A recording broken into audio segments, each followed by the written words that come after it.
بسم اللہ الرحمن الرحیم۔ جب کوئی مسلمان مال و دولت جیسی نعمت اللہ تعالیٰ کی راہ میں قربان کر دیتا ہے تو اللہ تعالیٰ خوش ہوتا ہے اور اسے اپنے اوپر قرض قرار دیتا ہے اور وعدہ کرتا ہے کہ وہ یہ قرض کئی گنا بڑھا کر واپس کرے گا۔ اسلام میں زکوٰۃ ادا کرنے کا بہت زیادہ ثواب ہے، ثواب اور ادا نہ کرنے کا بہت بڑا گناہ ہے۔ یہاں تک کہ زکوٰۃ نہ ادا کرنے والوں کے بارے میں کہا گیا ہے کہ وہ اللہ تعالیٰ سے اعلان جنگ کرتے ہیں، ٹھیک ہے، اور یہ ہماری حیثیت اور ہماری اوقات ہی نہیں ہے۔ زکوٰۃ کی معاشرتی اہمیت اور فوائد۔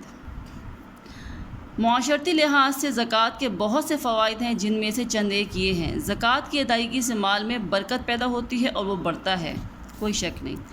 زکوٰۃ کے ذریعے امیر لوگوں کے دلوں میں غریب لوگوں کے لیے ہمدردی پیدا ہوتی ہے، اسی طرح غریبوں کے دلوں میں امیروں کے لیے احترام بڑھتا ہے، جس سے باہمی محبت پیدا ہوتی ہے۔ زکوٰۃ کی رقم سے قومی بہبود کی فلاحی کام مکمل ہوتے ہیں، یعنی کہ بعض لوگوں نے جو حکومت، یعنی کہ جس طرح قومی بچت ہو گیا یا بینک ہو گئے، تو وہ جو حکومت ہوتی ہے وہاں سے زکوٰۃ کی رقم خود ہی کاٹ لیتی ہے اور ان کو فلاح و بہبود میں استعمال کرتی ہے۔ زکوٰۃ کی ادائیگی سے دلوں میں مال کا لالچ اور محبت کم ہو جاتی ہے اور اس کی جگہ اللہ تعالیٰ کے بندوں کی محبت پیدا ہو جاتی ہے۔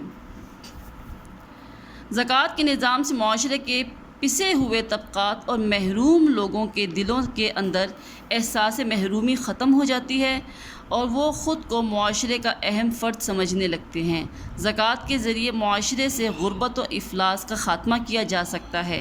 زکوٰۃ کی وجہ سے نئے مسلمان ہونے والے گھرانے زیادہ اعتماد اور اطمینان کے ساتھ اسلامی تعلیمات کو سمجھنے لگتے ہیں، جیسے کہ میں نے آپ کو یہاں پہ آپ نے پیچھے پڑھا،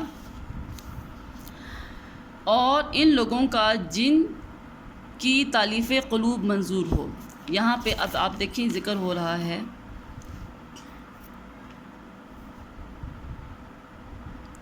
زکوٰۃ کی وجہ سے نئے مسلمان ہونے والے گھرانے زیادہ اعتماد اور اطمینان کے ساتھ اسلامی تعلیمات کو سمجھنے لگتے ہیں۔ اسلام نے زکوٰۃ کی بدولت ایک سنہری معاشی نظام دیا ہے۔ اسی نظام کی بدولت افراد معاشرہ میں خوشحالی اور بہتر روزگار کے مواقع میسر آتے ہیں۔ دولت چند ہاتھوں میں سمٹنے کے بجائے معاشرہ کے ہر فرد کے پاس جاتی ہے۔ معاشی نظام کی بہتری کی وجہ سے ملک و ملت کے لوگوں کو باہمی سکون اور اطمینان نصیب ہوتا ہے۔ اسلامی نظام پر عمل کرنے سے استحصالی قوتوں کا خاتمہ ہوتا ہے اور قومی فلاحی ریاست تشکیل پاتی ہے۔ امید ہے بچوں کہ آپ کو اس سبق کی اچھے سے سمجھ آئی ہوگی۔ اس کے ہمارے پاس تفصیلی سوالات جو ہیں وہ 3 ہیں اور جس کے مختصر سوالات ہیں وہ 5 ہیں۔